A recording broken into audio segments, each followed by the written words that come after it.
बाप फिर एक बार व्यासपीठ से सभी को मेरा प्रणाम।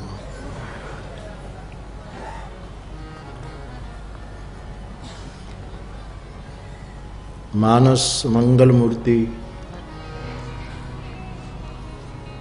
जिसमें कुछ हम साथ मिलकर के जिसकी गहराई में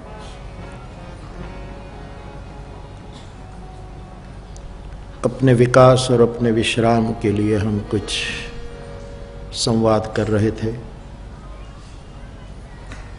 वैसे व्यासपीठ कोई भी विषय तो भगवत प्रेरणा से व्यासपीठ से कोई भी प्रसंग उठ जाता है, फिर बोलते बोलते हर एक वक्त मुझे ऐसा लगा है कि कहने का बहुत था, रह गया। और यही तो पूर्ण में पूर्ण डाल दो तो भी पूर्ण, पूर्ण निकाल दो तो भी पूर्ण, ये जो बात है चरितार्थ होती है।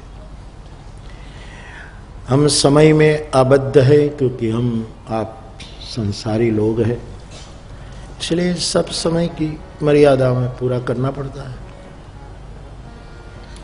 कुछ आखिरी सूत्रों की चर्चा करूं।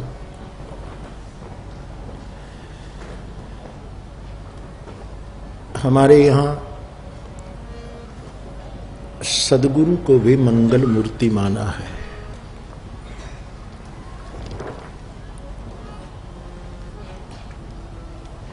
वैसे उपनिषद की दृष्टि से मैं कहूं तो हमारे घर में हमारी माँ भी मंगल मूर्ति है,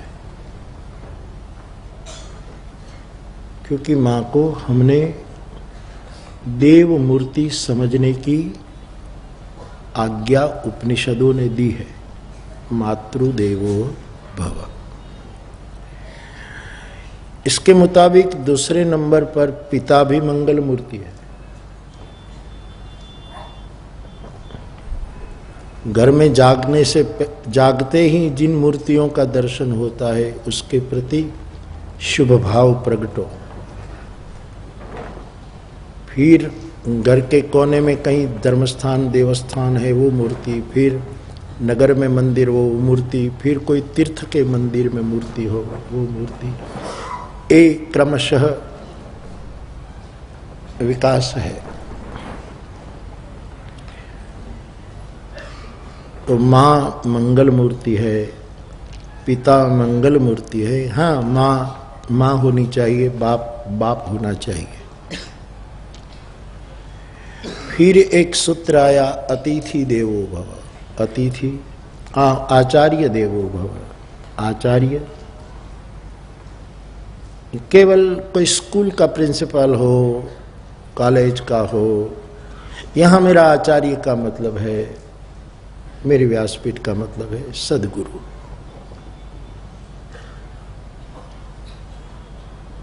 वो भी कल्याणकारी मूर्ति है, शुभ करने वाली मूर्ति है। और अतिथि का मतलब है परमात्मा। उसका व्यक्ति के जीवन में अनुभूत प्रवेश, उसकी कोई तिथि निश्चित नहीं होती है।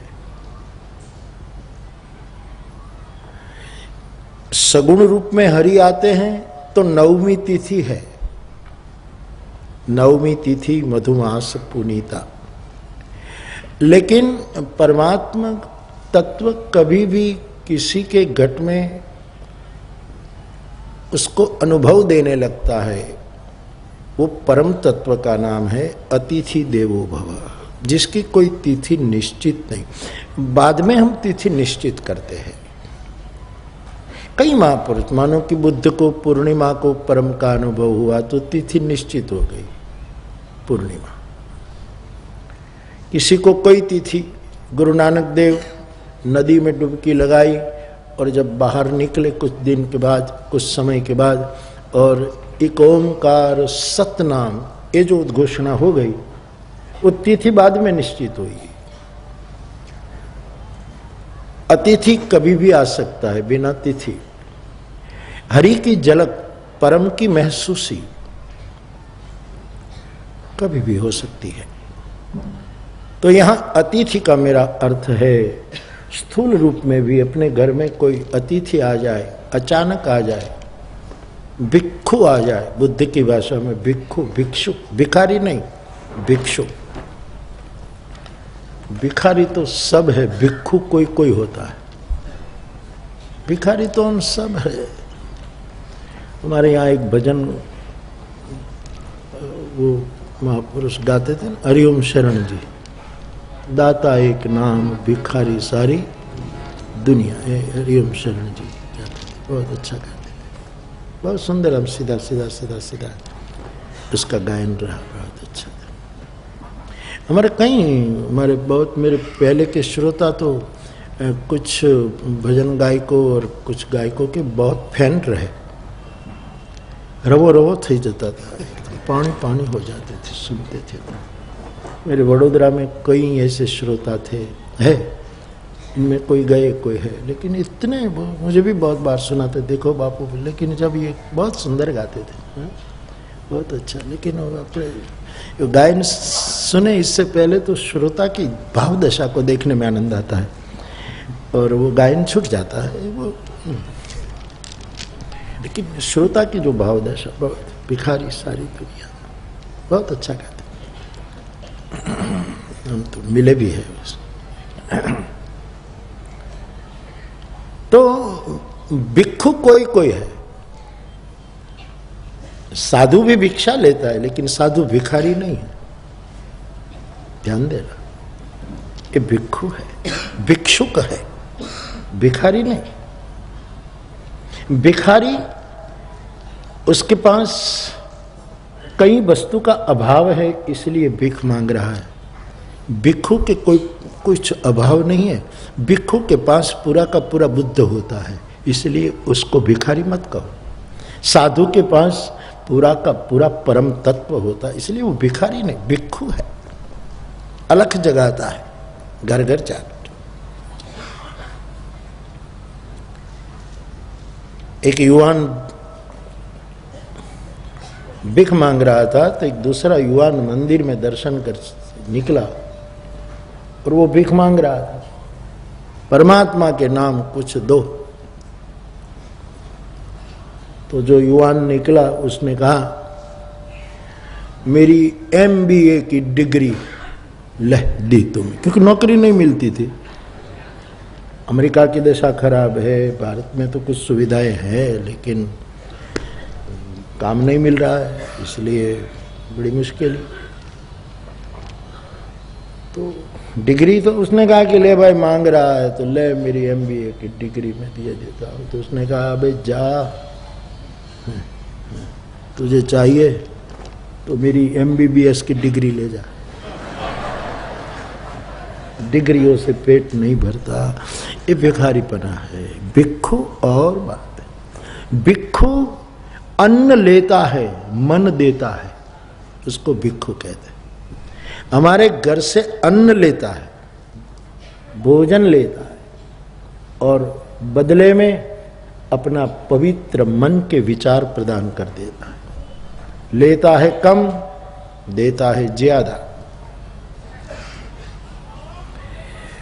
तो अतिथि के रूप में आते भिक्षु वो परम तत्व है। तो मैं आखिरी दिन उपसंहारक सूत्रों में यही कहना चाहूंगा कि सद्गुरु मंगल मूर्ति है, राम गुरु है, राम गुरु है अवश्य, हनुमान जी गुरु है अवश्य, गणेश गुरु है अवश्य, सरस्वती गुरु है अवश्य। तो गुरु भी मंगल मूर्ति है। तो गुरु मंगलकारी है, कल्याणकारी है, शुभ करने वाला है, इसलिए गुरु मंगल मूर्ति है, सदगुरु। ठीक है। अब गुरु के, मैंने कई बार गुरुजन पर मैं बहुत बोला हूं, और हर कथा में कहीं न कहीं मैं गुरु शब्द के प्रति मेरी श्रद्धा समर्पित करता ही।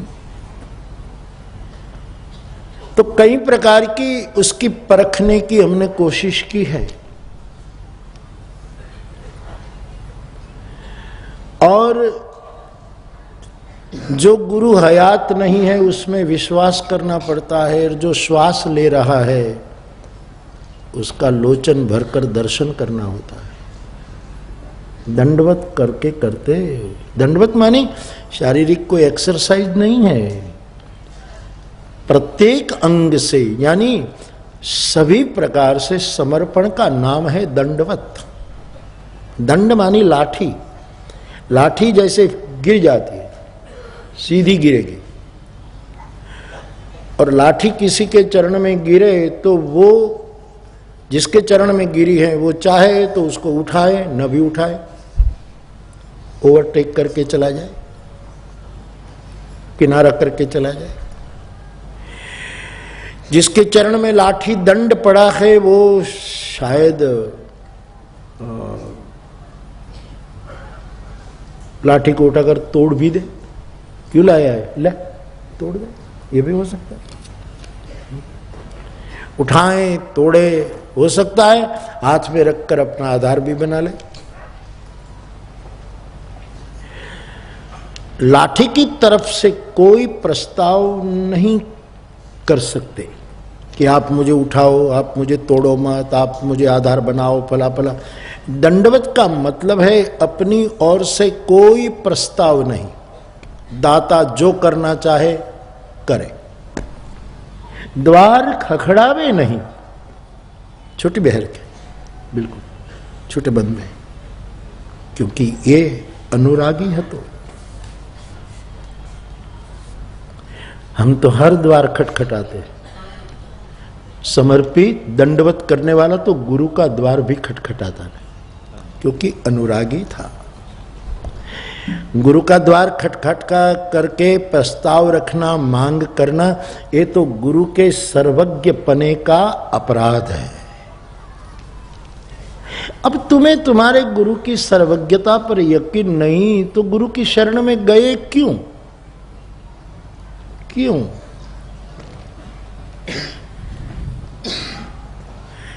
तुलसी जी कहते हैं नान्या स्पृहा रघुपते हृदय स्मदीय सत्यम वदामि च भवान। आप कौन है? अखिलांतरात्मा। आप सब जानते हैं। तुझे क्या सुनाऊं मैं दिलरुबा, तेरे सामने मेरा हाल है, और मुझे देखकर तू न पहचान पाया तो मेरी बोली पर क्या खाक पहचानोगे? मेरा तेरे सामने होना, मुखातिब होना ही तेरी सर्वज्ञता की कसौटी है। मुझे अच्छा लगा है, बिल्कुल छोटा सा विचार कम शब्दों में। द्वार खखड़ावे नहीं, कारण के ये अनुरागी है। तो कोई अनुरागी सदगुरु, कोई परम को पा गया सदगुरु, उसका द्वार खटखटाने की भी जरूरत नहीं, वहां तक जाने की भी जरूरत। तुम जहां हो वहां उनका अनुराग बहेगा, वहां तक उनकी धारा चेतना की जाएगी।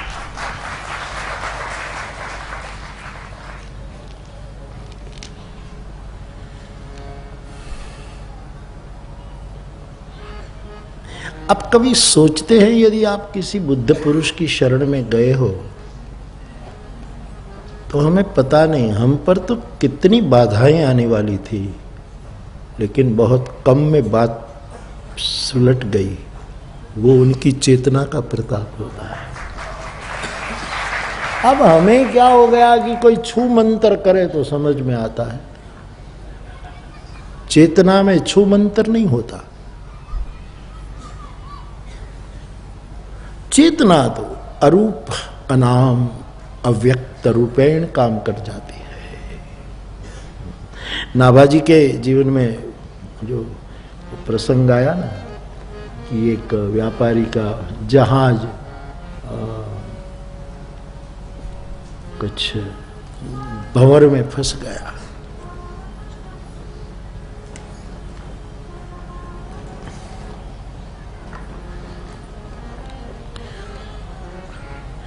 तो बेचारा अपने गुरु को याद करने लगा, वायु बदल चुकी है, क्या करे, अब तो भंवर में फंसे मजबूर में। तो वो पंखा जल रहे थे गुरु को, और उसको याद किया शिष्य ने मझधार में। तो ये पंखा जो जल रहे थे उसकी दिशा उसने बदल दी थोड़ी, तो वहां वायु बदल गई, वहां हवा ऐसे ऐसे कर देते, वहां ऐसे ऐसे कुछ किया तो वहां जो तूफान आ रहा था, बेकस की खबर थी सरकार मदीना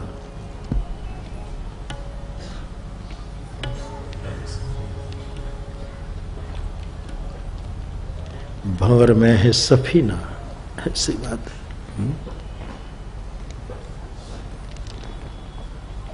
गर्दिश में है तकदीर, भंवर में है सफीना। ए सरकार मदीना। सूफियों की पुकार बड़ी प्यारी लगती है, रहस्य खोजियों की पुकार बड़ी प्यारी। ये देखो, सूफी न धार्मिक होते हैं न अधार्मिक होते हैं, वो केवल रहस्य के खोजने वाले होते हैं। किसी पीर के चरणों में बैठकर वो रहस्यों की खोज में डूब जाते हैं। ये विशेषण मुक्त व्यक्तित्व होते हैं।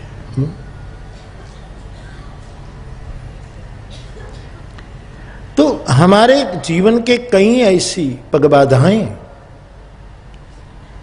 किसी की अरूप अनाम अचानक वही चेतना का परिणाम होता है। गुरु का कर्तव्य है कि आश्रित भी गुरु बनना मानी वो भी गुरु बन जाए। गुरु बनना मानी अपने लेवल पे आ जाए, अपनी तरह बना दे। एक कीट भृंग न्याय है साहब, इससे बात बन जाती। तो द्वार खखड़ावे नहीं, कारण ये अनुरागी है। तो मतलब सुनिए, बहुत प्यारा मतलब है। वेश वर्णागी है तो अच्छा सुंदर कपड़े पहने थे, अच्छे ढंग से माला पहनी थी, देखते ही कोई लुभ जाए, ऐसा वेश वर्णागी। वेश वर्णागी હતો, परंतु મૂળમાં તો ઈ ત્યાગી હતો। વેશ વર્ણાગી હતો, મૂળમાં ત્યાગી હતો। जनक की तरह, जनक वर्णागी था लेकिन भीतर से त्याग। हमारी स्थिति है कि हम ऊपर से त्यागी, भीतर से वर्णागी। हमारे सौराष्ट्र में कहा जाता है, दामनगर स्टेशन में, रेलवे स्टेशन में एक महात्मा, ताजा ताजा महात्मा था, ताजी चेतना थी। वो बैठा था, ऐसे ही भेख ले लिया था। तो एक साधु प्रेमी मील कामदार निकलता है और उसको महात्माओं के प्रति बड़ा प्यार था, तो 5 रुपये की नोट रखी, बाबा लीजिए, सेवा कबूल करे। और महात्मा का दिमाग गया, हटो, शर्म नहीं आती? मैं रुपये को छूता नहीं, मेरे पैर में रखता रुपया, जा। अरे बाबा माफ करना, खोप मत करना बाबा, हमारी भूल हो गई। हाँ, तो उसने वापस लेना शुरू किया। पता नहीं है त्यागी है, पैसे को छूते नहीं। तो छेड़े बंद है, यहाँ बंद, यहाँ बंद। मैं नहीं छूता, अपने हाथ से बांध दे। यहां लगा दे।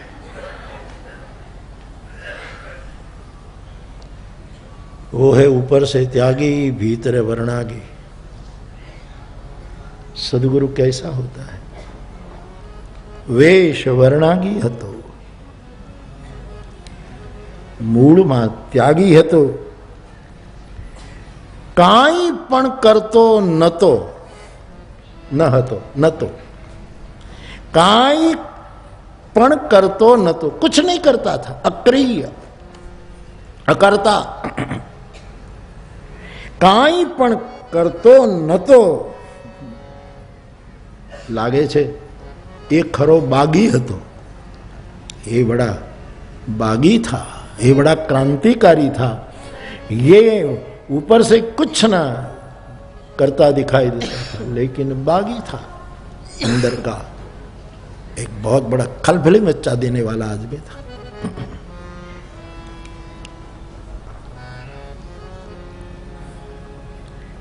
ए मरण जीवी गयो, ए मृत्यु को जी गया, मृत्यु को महोत्सव बना गया। मरण को जीना, आप सोचिए किस तरह विचार पेश हो रहा है। मरण को जीना, अब मरण में तो जीना समाप्त हो गया, खत्म हो गया, तभी तो मरण आया है। हमारे गुणवंत भाई शाह का एक वाक्य है, मरे नहीं तब तक जिए, जब तक मरे नहीं तब तक जिए जाओ, आनंद करो, मौज करो, मरे नहीं तब तक जियो। ये विचार किस तरह आ रहा है? ए मरण जीवी, मृत्यु को उसने जिया। बड़ा बड़ा समझाना मुश्किल पड़ रहा है साहब। हाँ, ये बड़ी गहन बात है मेरी समझ में। मृत्यु को जीना, हमारे यहां तो मृत्यु की एंट्री है, जीना का समापन होने के बाद है। जीना समाप्त हो गया, आखिरी अंक, पर्दा गिर गया। लेकिन शायर बड़े अनुभूत अंदाज से कह रहा है कि ए मरण जीवी गयो, एज बड़भागी है। तो उसने ही जीवन जिया जो मरण को जी लिया, क्योंकि ये बड़भागी था। बड़े भाग मानुष तनु पावा, सुर दुर्लभ सदगर मक्ता। अच्छा, गीत गणगण तो हो, तो गीत गणगण तो હતો, कोई वैरागी હતો, कोई वैरागी था, सच्चा वैरागी था कि रस पूर्वक गीत गुनगुना रहा था।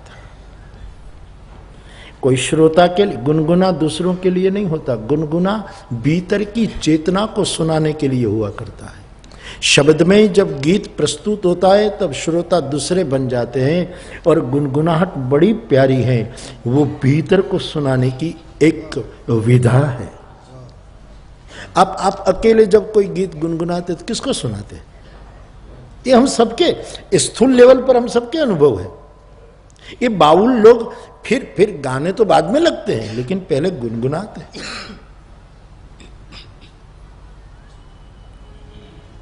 शब्द नहीं आता पहले, शब्द तो मजबूरी है,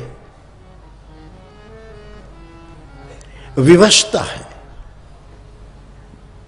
और देने के लिए सामने वालों के लेवल के लिए शब्द प्रस्तुत किए जाते हैं, बाकी तो गुनगुना गुनगुना।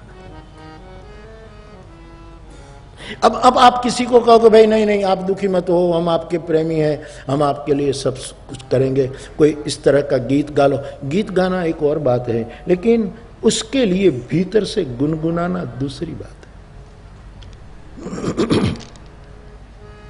मैं कुछ गुनगुनाऊं? तो मुझे गुनगुनाने दो। कथा कहने वालों को व्यास जी ने और तुलसीदास जी ने एक अधिकार दिया है, व्यास समास स्वमति अनुरूपा। वो प्रसंग का व्यास भी करने के अधिकारी है कि विस्तार करें, और समास प्रसंग को संक्षिप्त करने का भी उनको अधिकार है। इस अधिकार का मैं उपयोग करता हूं इमरजेंसी में, इसका मैं उपयोग, क्योंकि दिया हुआ दाताओं का अधिकार है। एक बड़ा कठिन है, प्रसंग को विस्तार करना कठिन है, और विस्तार वाले प्रसंग को समयानुकूल संक्षिप्त करना, ये वहां वक्ता की कसौटी हो जाती। तो बाप द्वार खखड़ावे नहीं, ये अनुरागी हतो, गीत गणगण तो हतो। लगता है कोई वैरागी है तो, आय हाय, वैरागी का राग कितना बड़ा प्यारा रहा होगा। राग वैरागी। एक बार हमारे घनश्याम बाग घाटकों पर, घनश्याम बाग एक, उसमें हमारे अंतु भाई मातंगी वाले, उसका घर घनश्याम बाग में, और मैं कभी कभी वहां ठहरता। हमारे बड़े स्नेही। तो एक बार वहाँ दयानंद बापू बारड़ा, उषा माँ, ज्योति माँ, दोनों उनकी शिष्याएं, कुछ दिन ठहरे और कथा घाटकोपर में चल, बहुत समय की बात है पहले की। तो फिर रात को खां साहब, मरहूम सुल्तान खां साहब का सारंगी वादन रखा। तो ऐसे निजी बैठक थी।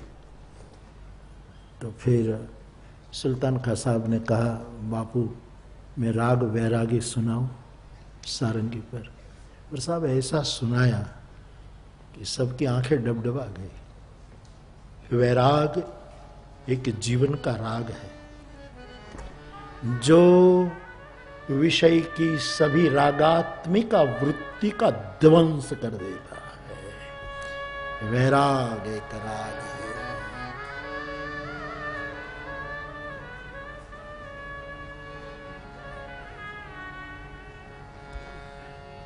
तो गीत गण कण तो हतो, कोई वैरागी हतो, वेश वर्णागी हतो, मूल मां त्यागी हतो। आए तो गुनगुनाहट बहुत प्यारी होती है। इनमें भी दर्द की गुनगुनाहट, पीड़ा की गुनगुनाहट, ये तो परम को उनकी ओर झांकने के लिए विवश कर देती। मोहब्बत की तन्हाइयों के, मोहब्बत की तन्हाइयों का बस एक ही है उनवा शीर्षक। कल जो मैं शेर कह रहा था, मोहब्बत की तन्हाइयों का बस एक ही है मतलब शीर्षक, तेरा आना, तेरा मिलना, तेरा उठना। तो मूल तो मुझे ये कहना है कि ये अनुरागी है तो कभी प्रस्ताव न रखा, कभी भीख न मांगी, फहरिस्त न दी कि लो ये मेरी नोंद, ये लिस्ट, ये मेरी मांग, इतना इतना अदा करो, नहीं, क्योंकि ये अनुरागी है तो पता नहीं लगता कि कोई चेतना काम कर जाती है। उसका नाम है आचार्य देवो भव, सदगुरु। तो सदगुरु की परख 7 कुंजी है। कौन सदगुरु मंगल मूर्ति है? कौन है ऐसा कि जिसको हम मंगल मूर्ति माने, जिसके बारे में, जिस मंगल मूर्ति के बारे में हम 8 दिन से संवाद कर रहे हैं। ऐसी मंगल मूर्ति यदि सदगुरु है तो हम जैसे संसारियों के लिए उनकी परख के कौन कौन सूत्र है? मुझे कल रात को भी एक हमारा श्रोता पूछ रहा था, बापू आपने इतने सूत्र कहे, अब इनमें से कोई एक बता दो। मैंने कहा ये मैं नहीं कर सकता, मैं तो बोलता गया, अब इनमें से कोई चुन लो तुम्हारी रुचि के अनुसार, अब तुम पकड़ो, मैंने तो थाल धर दिया, भोग लगा दिया, अन्नकूट परोस दिया। अब क्योंकि मैं आपको कहूं कि ये सूत्र ले लो तो शायद ये आपके स्वभाव के अनुकूल न हो और आप न लेने के बाद ग्लानि से भर जाओ कि बापू की बात हमने मानी नहीं, इसलिए मैं आपको स्वतंत्र छोड़ देता हूं। आपको जो अनुकूल पड़े ले लो।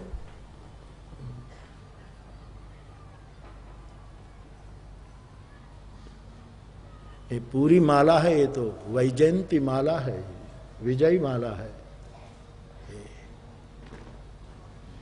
पूरी पहनने के लिए हम लायक नहीं, वो तो गोविंद ही लायक है, हम नहीं है। लेकिन इनमें से भगवान छूट दें तो एक फूल चुन लो, नासापुट में लगा दो, अंतर में शुभ गंध हो जाएगी, मगमग हो जाएगी। कोई एक सुन लो, कथा में तो बहुत सी बातें आएगी, चुन लो। मैंने सूत्र भी रखा था, सुनो और फिर चुनो, सुनते सुनते चुन लो आपके, क्योंकि चुनाव आपकी रुचि के अनुसार होना चाहिए। तो आखिरी दिन, इस कथा के आखिरी दिन 7 सदगुरु की मंगल मूर्ति की परख के लिए 7 सूत्र। सूत्र 1, मधुरता। ये राम को भी लागू होती है, शिव को भी लागू होती है, हनुमान को भी लागू होती है, गणेश को लागू होती है, सरस्वती को लागू होती है। मधुरता।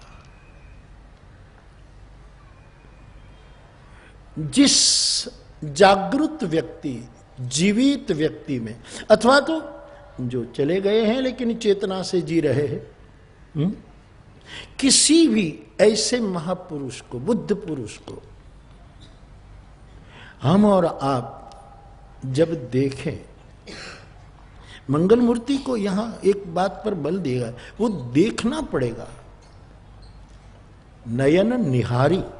वहां एक बहुत महत्व की इंद्रिय का उपयोग करना होता है मंगल मूर्ति के लिए, और वो है दृष्टि, वो है आंख। लोचन भरी भरी आंख को जोड़ी है मंगल मूर्ति के साथ, देखना।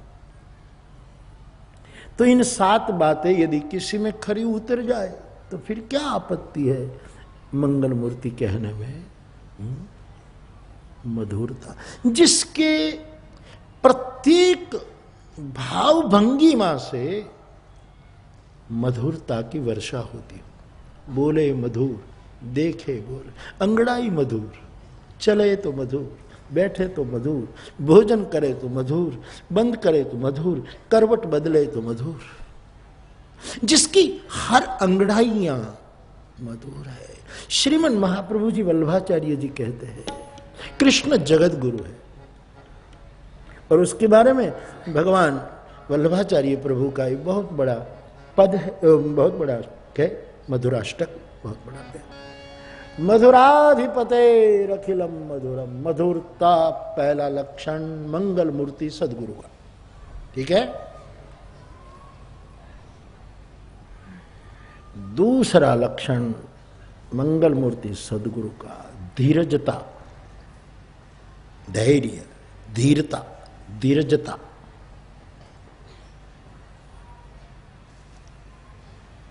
वो साधु, वो बुद्ध पुरुष, वो सदगुरु मंगल मूर्ति है जिसमें धीरता बहुत है, बहुत धीरज है। धीरजता, धीरता, ये मंगल मूर्ति सदगुरु का दूसरा लक्षण है। धैर्य बहुत होता है, मेरू डगे पण मनड़ा न डगे, ऐसी बात, धीरता। तीसरा लक्षण उदासीनता, पता न लगे, वेश वर्णागी, अंदर से त्यागी, मूल में त्यागी હતો, वेश वर्णागी હતો, सबके बीच में रहे लेकिन अंदर से उदासीनता, समाज में रहते हुए थोड़े समाज से ऊपर उदासीन हो गया, थोड़ा ऊपर जिसका आसन है। जैसे कमल कीचड़ में जन्मता है, पानी में बसता है, लेकिन खिलते पानी कीचड़, जहां जन्म उससे भी अतिक्रमण, जहां निवास उससे भी अतिक्रमण, और पानी से बाहर निकल जाता है। उसको कहते उदासीनता। उदास नहीं, उदास होना ये तो मामूली बात है, हम बात बात में उदास हो जाते हैं, ये कोई अवस्था का नाम नहीं है। वो तो मानसिक रुग्णता का निशानी है ये। कई लोग देखो बात बात में उदास हो जाएंगे, बात बात में नाराज हो जाएंगे। कई लोग, आदमी संवेदनशीलता खत्म हो गई, बात बात में नाराज। कई लोगों को पूछो क्यों नाराज हुआ, बोले उसने मुझे थैंक यू नहीं कहा था। अरे तू कह दे थैंक यू, एक थैंक यू नहीं कहा इसमें तू नाराज हो गया यार। तेने भगवान को कितनी बार थैंक यू कहा? नाक दिया, कान दिया, सांस दी, पूरा जीवन दिया, रुधिराभिसरण करा दिया, तुम्हें इस पृथ्वी पर 100 साल तक रहने दिया, तूने कितनी बार थैंक यू कहा? और दूसरे से अपेक्षा रखता है, उदास बात बात। बस में जगह न मिले तो उदास, ट्रेन में जगह न मिले तो उदास, और बात बात में बोलेंगे मर गया मर गया मर गया। दिन में 50 बार तू मर जाता है तो अब तो तेरा अग्नि संस्कार ही बाकी है। अब तो यही बात हो सकती है। उदासीनता सदगुरु की तीसरी परख है। मधुरता, धीरजता, उदासीनता, चौथी परख है उदारता। उदारता, ऐसो को उदार जग माही, बिनु कारण जो द्रवे दिनन पर राम सरिस को उदार।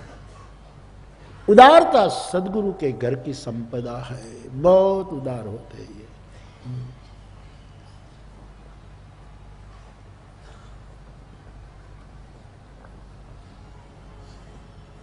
राजकौशिक का शेर अगला चरण में भूल गया, लेकिन ये अजीब कला उसमें आई कहां से? ऐसा कुछ है कि ये कहां से उसमें आया कि उस पे भी राजी हैं जो उससे खफा है, जो उनकी निंदा करते हैं उन पे भी राजी रहते हैं। ये जीवन की अदा वो लाया कहां से, समझ में नहीं आता कि जो उससे खफा है, जो उसको गाली गलौज करते हैं उससे भी राजी है। ये उदारता, उदार, इस सदगुरु की परख का लक्षण है उदारता।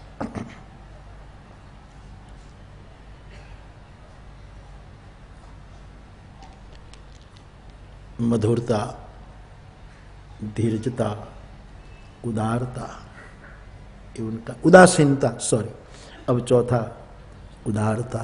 पांचवा है सुंदरता। इस सदगुरु का, सदगुरु सुंदर होता है।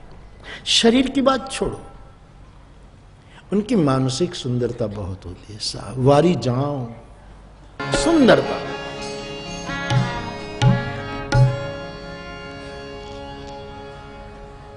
उदारता, फिर सुंदरता,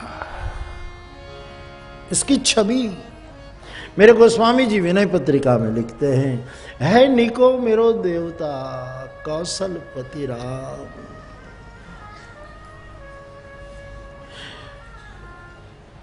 सरोरुह लोचन सुठी सुंदर श्याम।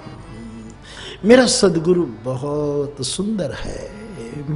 शरीर को छोड़ो, अष्टावक्र शरीर से सुंदर नहीं था, लेकिन अंतःकरण पर तो साधक वारी जाए, वारी जाओ, भीतरी सुंदरता। बाहिर सुंदरता की भी अपनी महिमा है अवश्य,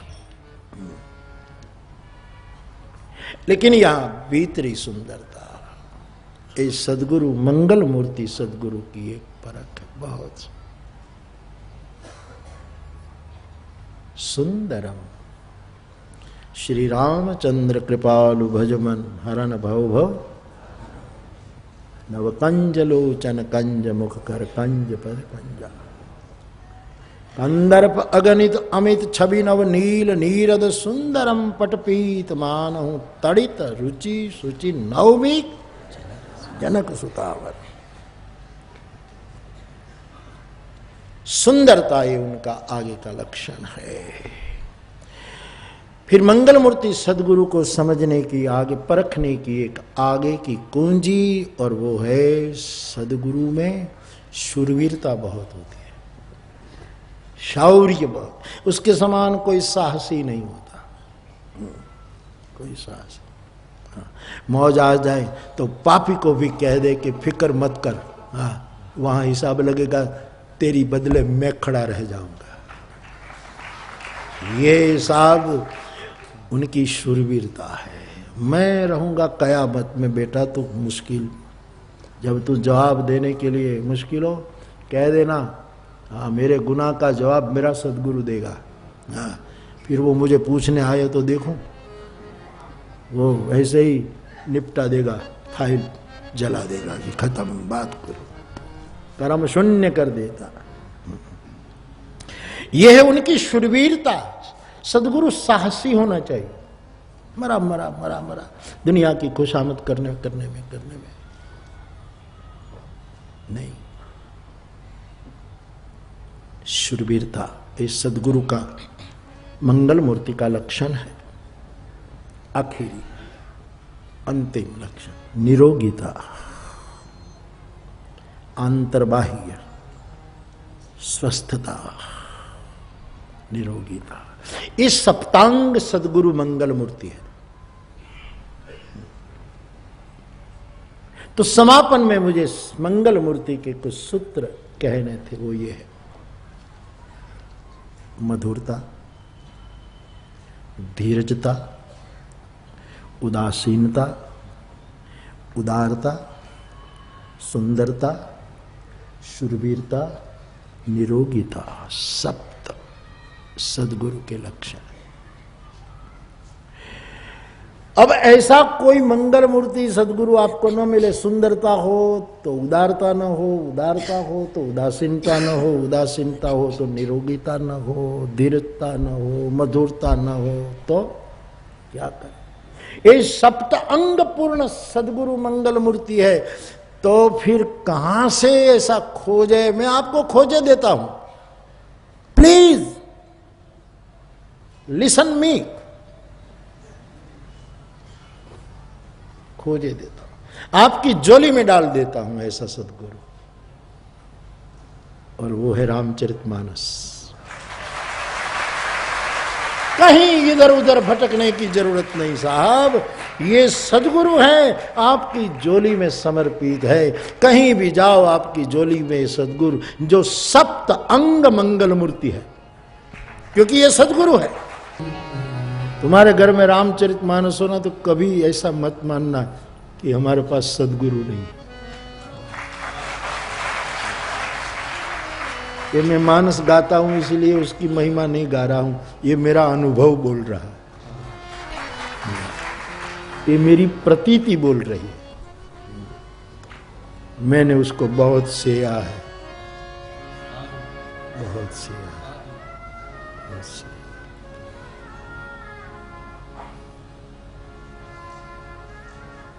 अनंत उपकार है इस सदगुरु का।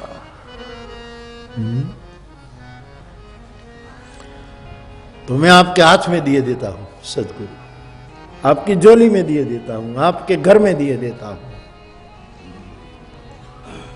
रोज मनाओ गुरु पूर्णिमा, कोई भी चौपाई पढ़ो गुरु पूर्णिमा, कोई भी छंद गाओ गुरु पूर्णिमा, कोई भी सौरठा पढ़ो गुरु पूर्णिमा, कोई दोहा पढ़ो गुरु पूर्णिमा, कोई श्लोक पढ़ो गुरु पूर्णिमा।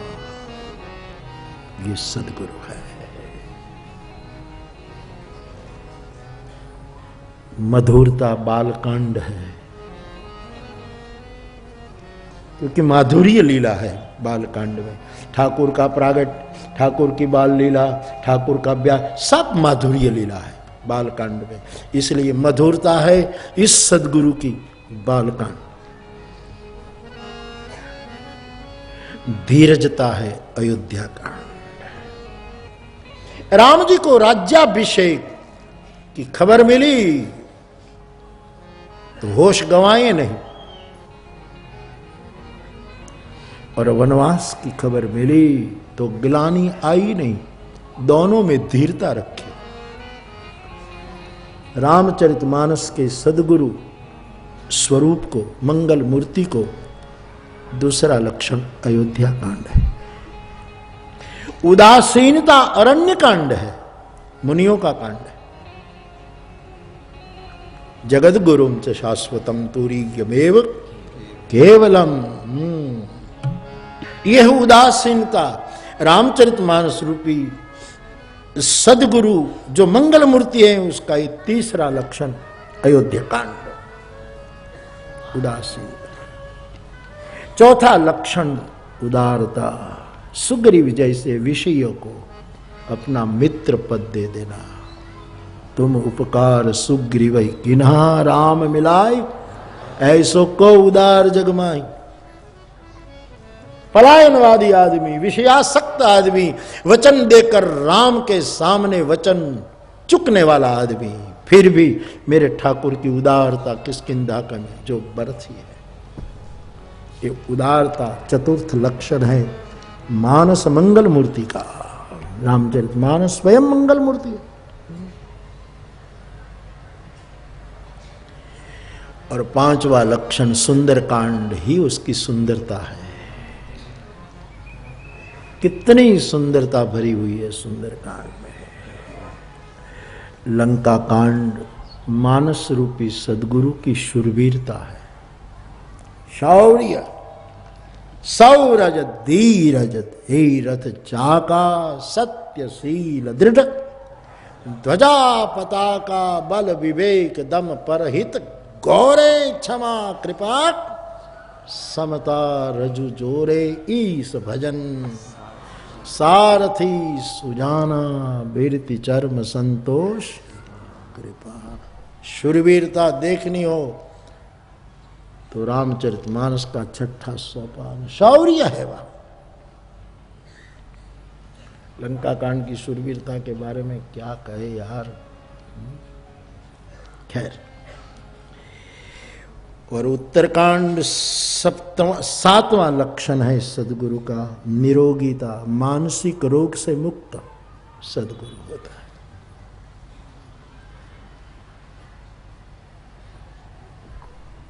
राम कृपा नासई सब रोगा, जो यही भांति बने संजोगा। सदगुरु वैद बचन विश्वासा, संजम यह न विषय के आशा। रघुपति भक्ति सजीवन मूरी, अनुपान श्रद्धा मति पूरी। यही विधि भले ही सो रोग न साही, नाहिन कोटि जतन पूर्ण निरोगिता। इस सदगुरु का मानसिक निरोगिता इस सातवें सोपान का लक्षण है। तो रामचरितमानस स्वयं सदगुरु है, उसका एक एक सोपान मधुरता, धीरजता, उदासीनता, उदारता, सुंदरता, शूरवीरता और निरोगिता, ये सदगुरु है जिसको समापन में मानस मंगल मूर्ति है। स्वयं मानस ही मंगल मूर्ति है। इसका अर्थ ये हो जाएगा, कौन मंगल मूर्ति? बोले मानस मंगल मूर्ति। कथा का जो शीर्षक है उनवा, शीर्षक जो है वो उर्दू शब्द बड़े प्यारे होते हैं। और गजल की तो भाषा ही तो वही है मूल में है। शरफ बोलता था ना, उर्दू जबान में बोल रहा हूँ, शरफ जी कह रहे थे। तो अब ये मंगल मूर्ति को यहाँ थोड़ी देर के लिए दर्शन करें, लोचन भर भर कर, दंडवत कर कर कर आनंद लूटो, नयन से निहार करके। और चलो अब मैं पूरी कथा सुना दूं आपको। अयोध्या कांड में राम वनवास हुआ, प्रभु चित्रकूटवासी हुए, दशरथ जी ने प्राण त्याग दिए, भरत जी आए, संस्कार करके सबको लेकर चित्रकूट गए, प्रभु ने मनाया, पादुका लेकर लौट आए, अयोध्या कांड पूरा हो गया। 12 में 5 कम साहब, देखना। अरण्य कांड में प्रभु आगे बढ़े, अत्रि के आश्रम में कुंभजादि मुनि नायकों को मिलते हुए जटायु से मैत्री करके पंचवटी में निवास, ज्ञानबोध, शूर्पणखा दंडित, खरदूषण को वीर गति, रावण आया, माया सीता का अपहरण किया और जटायु का समर्पण, प्रभु ने जटायु की क्रिया की, कबंध का उद्धार करके प्रभु शबरी के पास आए। शबरी के कहने पर पंपा सरोवर आए, नारद से भेंट हुई, संत लक्षण की चर्चा, अरण्यकांड पूरा।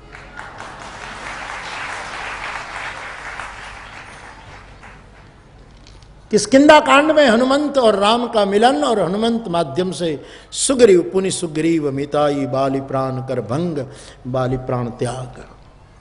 जानकी की खोज की योजना बनी। हनुमान जी वाली टुकड़ी स्वयं प्रभा को मिलकर संपाति के पास निर्णय हुआ, जानकी अशोक वन में है, जाए कौन? हनुमान जी को आह्वान किया और हनुमान जी तैयार हुए। जामवंत ने सिख दी, हनुमान जी तैयार। किष्किंधा कांड पूरा। सुंदर कांड में हनुमान जी गए, मैंने कुछ पंक्तियां आपको गाकर सुना दी। लंका दहन किया, मां का आशीर्वाद प्राप्त किया, चूड़ामणि लेकर हनुमान जी पुरदही नागेउ बहोरी पयोदी।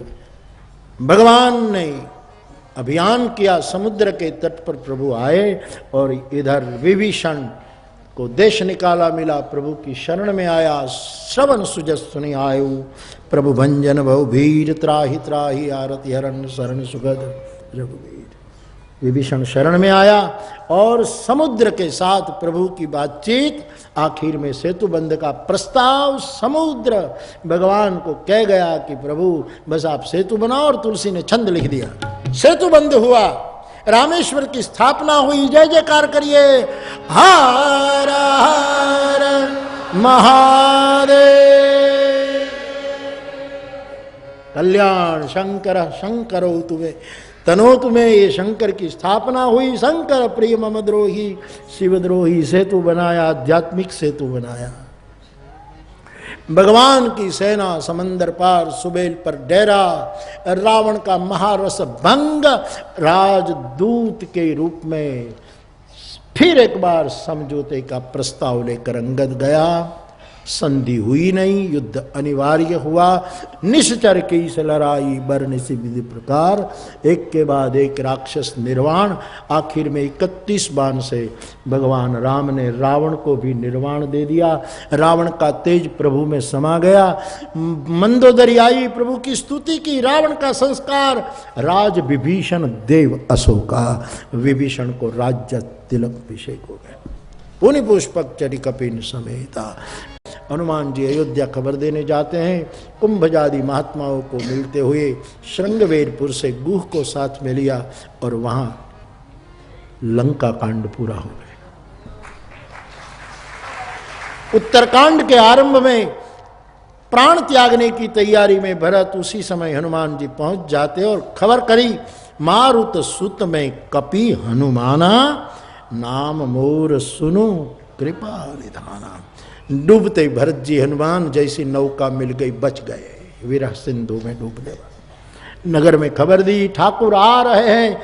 यहां हनुमान जी ने भगवान को खबर दी। भगवान पुष्पक लेकर सरजू के तट पर पुष्प का उतरना हुआ और पूरी अयोध्या भगवान के दर्शन के लिए 14 साल की वियोगी ये जनता दौड़ी है। प्रभु नीचे उतरे, जन्मभूमि को प्रणाम किया। विमान से उतरे हुए सब वानर आज मनुष्य रूप में आ गए। इसका मतलब राम कथा मनुष्य को, बंदर को मनुष्य बनाने वाली एक जड़ी बूटी है, जो मनुष्यता प्रदान करती है, मानवता प्रदान करती है। गुरुदेव को प्रणाम किया। भरत और राम मिले तब तो पता नहीं लगा कि दोनों में राम कौन भरत कौन, लेकिन प्रभु को लगा कि लोगों ने 14 साल मेरी प्रतीक्षा की। सबका साक्षात्कार पूर्ण करने के लिए प्रभु ने अनेक रूप धारण किए। प्रत्येक व्यक्ति को प्रभु उनकी इच्छा के अनुकूल मिले। सबसे पहले मां कैकेयी को मिले, फिर सुमित्रा को, फिर कौशल्या को। भाव से अयोध्या भर गई। गुरुदेव ने ब्राह्मणों को पूछा, आज ही रात तिलक कर दे? बोले हाँ बाबा, आप कल का भरोसा न करें। कल का भरोसे ने 14 साल राम राज्य को दूर धकेल दिया था। ममता की एक रात्रि बीच में आ गई, तो बाजी बिगड़ गई, क्योंकि कई कई की ममता ने बाजी बिगाड़ दी थी, इसलिए अब अभी ही करें। प्रभु स्नान करते हैं, भाई लोग स्नान किए, दिव्य वस्त्र अलंकार धारण किए, दिव्य सिंहासन रखा गया और भगवान राम को गुरुदेव ने कहा शासन आप करें, अनुशासन हम करें, गादी स्वीकार करें। धरती को प्रणाम करके, भगवान सूर्य को प्रणाम करके, दिशाओं को नमन करते, प्रजा को प्रणाम करते हुए, माँ को प्रणाम करते, गुरु को प्रणाम करते हुए भगवान गादी पर जानकी सहित विराजमान हुआ और विश्व को प्रेम राज्य का दान करते हुए वशिष्ठ जी ने राम जी के बाल में तिलक किया। भगवान राम ने अपने जो निजी सखा लोग आए थे उनका निवास दिया, राम राज्य की स्थापना हुई। अद्भुत प्रेम राज्य की स्थापना जिसकी हम सब कामना करते हैं। विश्ववंद्य राष्ट्रपिता गांधी बापू भी राम राज्य के लिए वो कहते थे, ऐसा दिव्य राज्य की स्थापना हुई। 6 मास बीते, प्रभु ने मित्रों को एक हनुमंत के सिवा सबको विदा कर दिया, अपने अपने कर्तव्यों में चले जाओ, वहाँ बैठकर मुझे याद करना, यहाँ बैठकर आपको घर याद आए इससे बेहतर है घर में बैठकर मुझे याद करना। सबको विदा कर दिया। केवल हनुमान जी पुण्य पुंज है वो रहे हैं और दिव्य राम राज्य भगवान की नरलीला है, इसलिए समय मर्यादा पूरी हुई और जानकी ने 2 पुत्रों को जन्म दिया। ये नरलीला है। रघुकुल के वारिस का नाम दिखाना था तुलसी को, लवकुश प्रकट हुए। उसी तरह 3 और भाइयों के भी 2-2 पुत्र हुए और रघुकुल के वारिस का नाम देकर तुलसी ने राम कथा को विराम दे दिया। आगे का प्रकरण तो कागभुसुंडी का चरित्र है, गरुड़ के ज्ञान भक्ति विषयक जिज्ञासा है और अंत में गरुड़ ने सदगुरु भुसुंडी से 7 प्रश्न पूछे हैं और ये 7 प्रश्न का जवाब है। कागभुसुंडी ने गरुड़ के सामने कथा पूरी कर दी। याज्ञवल्क्य ने भरद्वाज जी के सामने इलाहाबाद में कथा पूरी की कि नहीं वो स्पष्ट नहीं है। जब तक त्रिवेणी का प्रवाह चलता रहेगा कथा भी चलती रहेगी, काश हम सुन पाए। कैलाश पर ज्ञानपीठ पर बैठे त्रिभुवन गुरु महादेव ने पार्वती के सामने कथा को विराम दे दिया और कली पावनावतार पूज्यपाद गोस्वामी जी ने अपनी दीनता के घाट पर बैठकर अपने मन को सुनाते हुए कथा को विराम देते हुए कहा कि इस कलयुग में और कोई साधन नहीं है हम जैसों के, न जोग न जप न तप तीर्थ ज्ञान। इस कलयुग में तुलसी सार देते हैं समापन में, राम ही सुमिरिय राम को स्मरो, गाइए राम ही राम को गाओ और संतत सुनिए राम गुणग्राम ही, संतत राम के गुणग्राम सुनो।